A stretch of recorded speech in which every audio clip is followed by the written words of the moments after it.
Hai guys, kali ini saya akan merangkum film biografi tokoh perjuangan nasional berjudul Buya Hamka Volume 1 tahun 2023.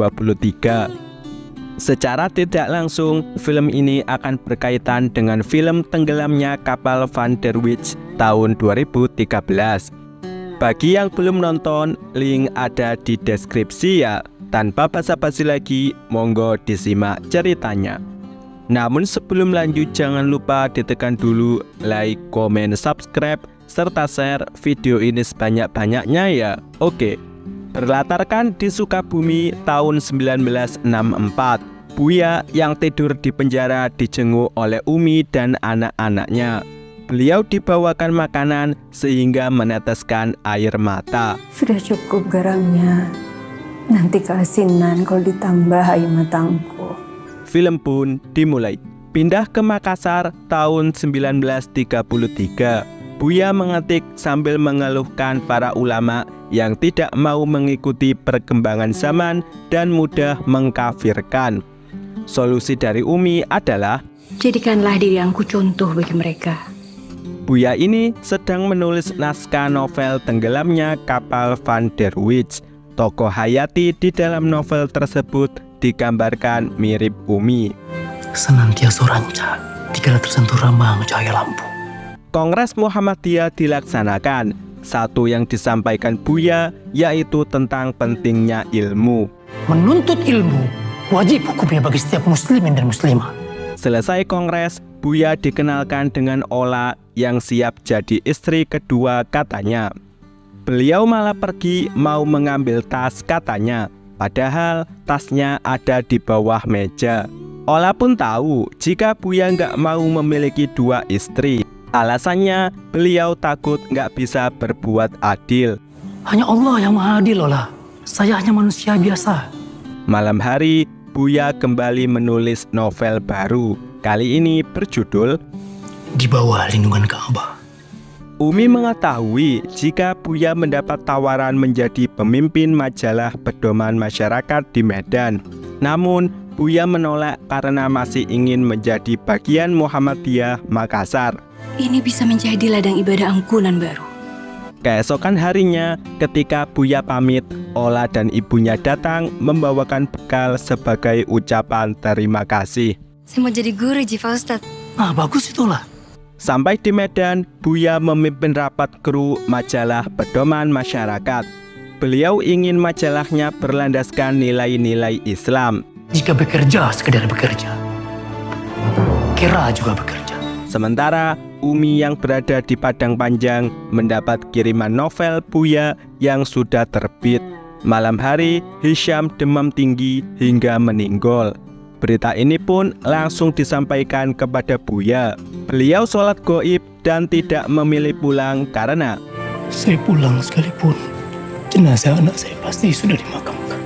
Buya pun memilih melanjutkan bekerja, sementara Umi yang menyemayamkan jenazah Hisham. Beberapa hari kemudian, Buya pulang.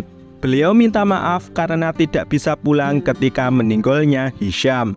Hisham mengerti apa yang diperjuangkan ayahnya di Medan.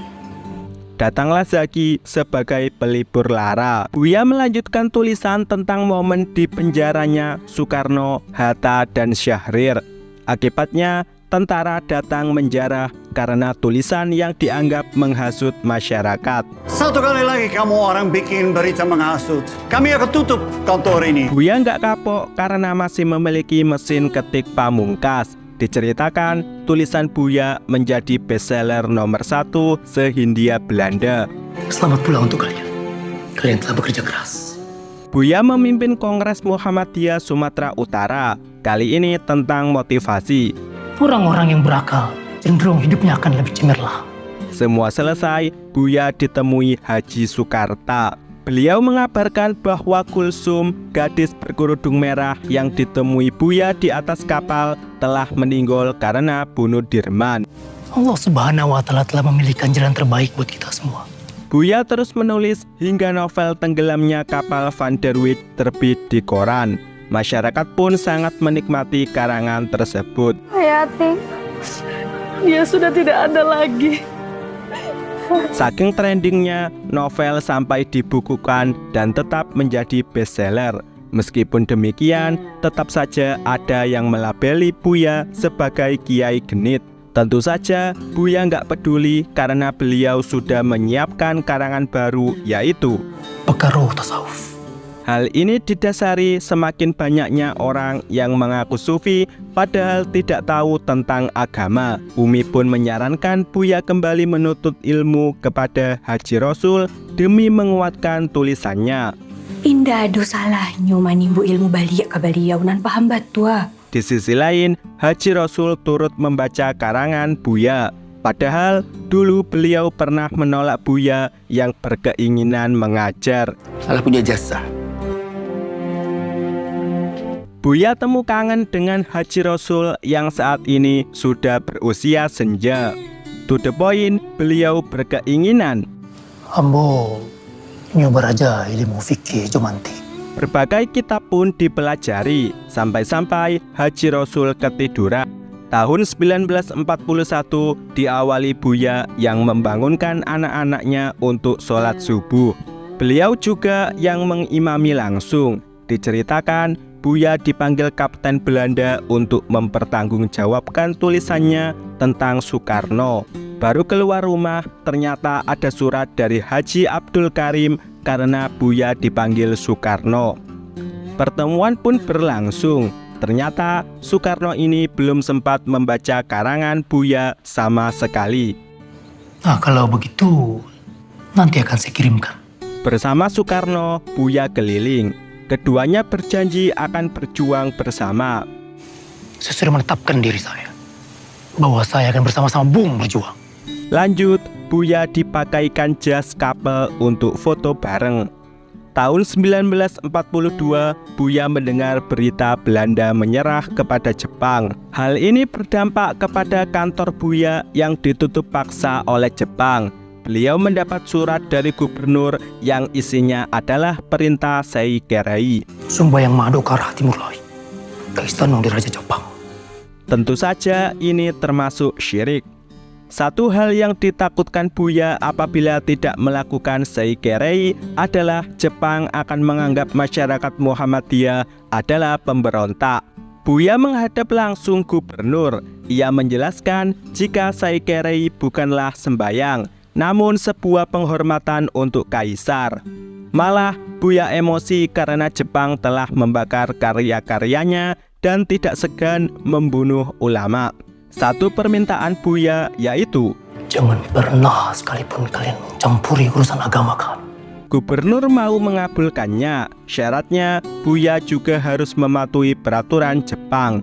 Bahkan beliau diangkat sebagai penasihat gubernur. Berita pembebasan pun disebarluaskan. Anak-anak pulang dalam keadaan habis berkelahi karena membela Buya yang dianggap sebagai penjilat Jepang. Kamu membela ayah, Umi. Tidak ada satupun alasan yang benar untuk melakukan hal ini. Tahun 1945, berita Jepang menyerah kepada sekutu menyebar. Buya menemui gubernur, beliau diberikan mobil sebagai hadiah karena telah banyak membantu. Namun, Buya menolak karena niatnya membantu umat, bukan membantu Jepang. Di hadapan Kongres Muhammadiyah, Buya dipaksa mundur dari jabatannya sebagai Ketua Muhammadiyah Sumatera Timur akibat kemesraannya dengan Jepang. Buya pun mengakui kesalahannya, meskipun sebagiannya adalah fitnah. Surat resmi telah dikirimkan. Satu penyesalan Buya karena beliau gagal memberikan contoh bagi masyarakat. Indah aduh gunanya angku aji maratoi nasib balarui-larui sepertiku. Melihat situasi saat ini, Umi menyarankan agar mereka pulang ke Padang Panjang. Di sisi lain, Haji Rasul yang sedang sholat tergeletak karena meninggal. Berita ini pun sampai kepada Buya. Beliaulah yang berada di garda terdepan ketika menyemayamkan Haji Rasul. Singkat cerita, Buya boyongan. Umi pun memberikan semangat jika mereka hanya mundur selangkah untuk kemudian berlari ke depan. Di Padang Panjang, Buya mendapat kabar dari Amir jika masyarakat di sini masih mempercayai dakwah Buya. Masyarakat bersukacita karena proklamasi telah dibacakan. Begitupun dengan Buya dan keluarga. Mulai saat ini bendera merah putih dikibarkan. Selesai dakwah di masjid, Amir memberikan uang dari masyarakat. Tentu saja hal ini ditolak oleh Buya. Amir mengingatkan bahwa keluarga Buya juga butuh makan, sehingga beliau menukarkan buku karangannya dengan uang tersebut.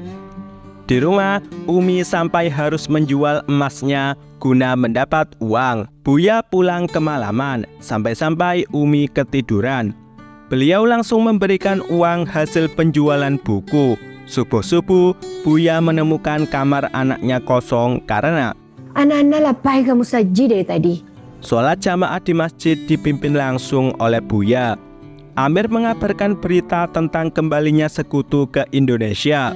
Buya pun langsung orasi memberikan semangat melawan. Sekali merdeka, selamanya merdeka. Merdeka! Film pun berakhir. Oke, film ini mendapat 6,9 dari IMDb. Untuk rating versi saya beri nilai 7,0. Sampai di sini rangkum film Buya Hamka Volume 1 2023 dan see you next video.